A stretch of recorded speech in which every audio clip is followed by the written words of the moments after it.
Paul and Andy, you've been together since, well, you've known each other really since primary school.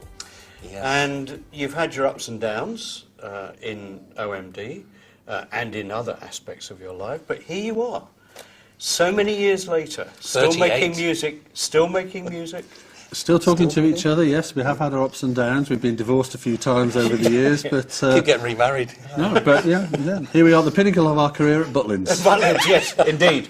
Bucket list item. I want to have a little romp through your history a little bit. If we go back to sort of 1974, 1975, it was a really great time, an exciting time for the music business. There were a lot of independent labels just starting, Factory Records was just starting. Kraftwerk had just released Autobahn, which I think for many people, I mean, it changed everything.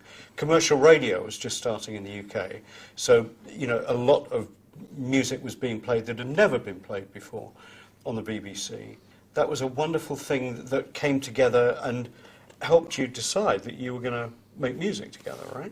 Definitely. I mean, that was the beginning, really, for us. I mean, I heard Kraftwerk's Autobahn in '75, although the album was released in '74. Finally, I heard it on the radio, and that was transformative. Went to see the gig. I'd only just turned 16. I went to see them at Liverpool Empire. I sat in seat Q36. I remember the seat number because it changed my life. Right. And pretty soon after that, although Paul and I had been sort of known each other at school, we decided we wanted to start making music. And it was a great symbiotic relationship we had, because I was buying the records from the German import bin, but he had a stereo he'd made himself. So I went round to Paul's house, and there we sat listening to these German imports. And you were in different bands, weren't you, before you actually were formed? He was the roadie, OMD. actually. I was the roadie of the school band, because my hobby was electronics.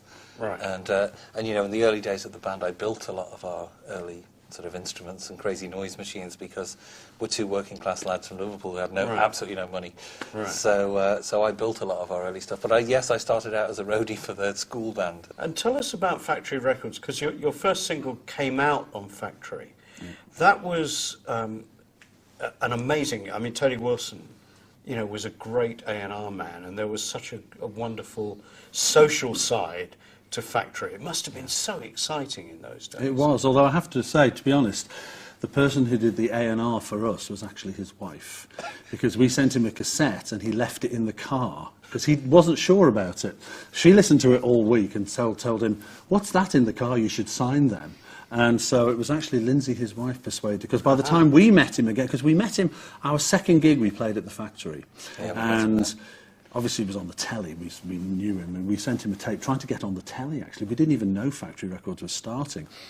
And he phoned us up about a week later, and by that stage he'd decided that actually we weren't a pair of long-haired scousers doing this weird electronic music. We were the future of pop. So he'd managed to totally turn his head round because his wife liked the cassette in the car. But yeah, I mean, Factory Records really opened the door for us. We never thought anybody would actually want to make a record with the music. Really? Well, we've been writing songs together since we were 16. All our friends thought were just rubbish, really. I mean, we had no support from anyone around us.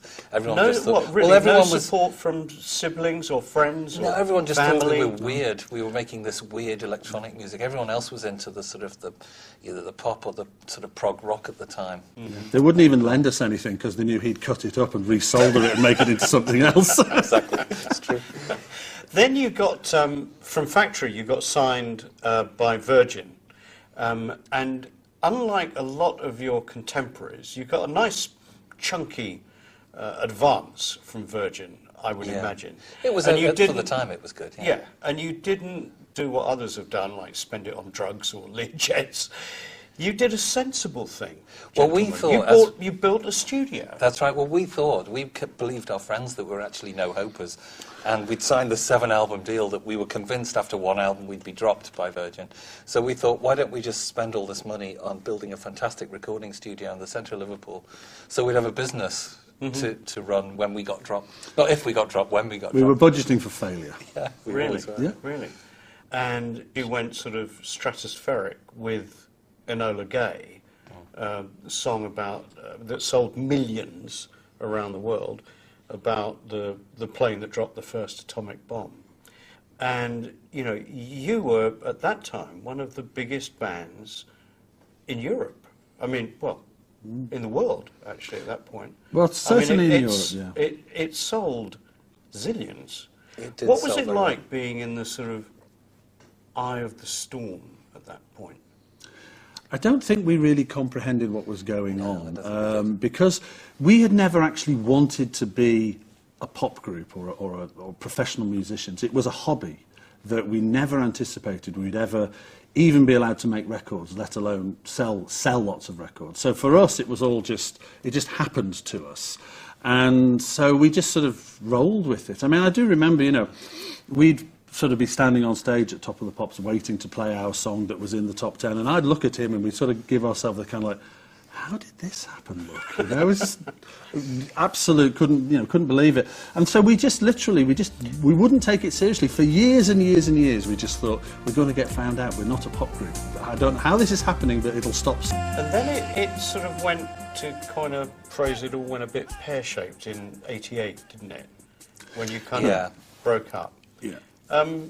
Tell us what led to that. Who would like to lead on that one? It was all his fault. It was all his fault, so we can leave it at that. No, I think the thing was, we had, by that stage then, we'd spent 10 years being in this band that had gone from this alternative hobby to, you know, essentially we'd become the type of people we didn't want to be. Yeah. You know, we're in the industry constantly touring, making records. And the last few years in the 80s, you know, we'd be on the road for like 9 months. Mm-hmm. We'd get home exhausted. And the record company and the management would be like, well, we need a new record for Christmas. Can you write one in, you know, a month?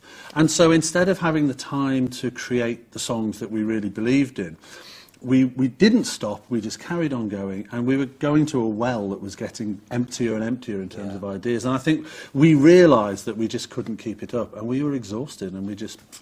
And we started to make records that we weren't completely happy with, but had to keep putting them out because of contractual obligations or because the management said we needed it out by a certain time. That fabulous 7-album deal, Yeah.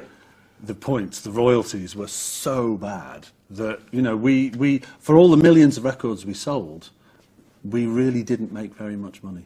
So, Paul, you left the band at that point, and I did. Andy, you sort of went from poacher to gamekeeper because you became an artist manager, didn't you? Yeah, I actually carried on. After we'd separated, then there was various bits of politics and record company stuff going on, and I decided then to carry on for a while. Made some more albums as OMD, but on my own in the 90s, and then I stopped in 96 because it just seemed like I was banging my head against a brick wall as the artist, but I was conceited enough to think I could still write songs. I just needed a new vehicle, so yeah, I wrote songs for other people. And became a manager. Not a manager, no. Just I created a band to sing songs I'd written. And that would be Atomic Kitten? Yes, I had my first one and only #1 hit in the UK with 3 attractive teenage girls singing instead of me. If only I'd known earlier, I would have stopped, you know. But then, you know, things came back together again, and in 2006 there was a reunion. Yeah. How did that come together? I mean, who called who? Well, you know, we always kind of kept in touch anyway because we had mutual business interests, and it was around sort of 2000. You know, I started thinking perhaps. Well, also, what happened in the turn of the millennium was that in the 90s, electro was completely out of fashion, but when we went into the noughties or whatever you want to call them, electro started becoming back in fashion, and I started getting calls. I think Andy did about doing stuff as OMD. And so we talked about it for a while, but then it took several years for us to actually get it together because Andy was doing the Kittens. Mm-hmm. I had a band with Claudia Brooklyn from Propaganda. We could never quite get the timing right until we got offered a TV show in 2006 in Germany, and we spoke to each other, and it was like a jolly to Cologne. In Germany. We just phoned everybody. I said, yeah, do you want to go to Cologne for the weekend, do a TV show? And I remember we were sat in this bar, and we were having a power. So, okay, so we've been in Germany now for 2 days. Somebody's paid for the airfare, somebody's paid for the food, the beer we're drinking, the hotel. We did 6 minutes work yesterday and 3 minutes today. Do you fancy doing this again as a living? And we all said yes, so that was...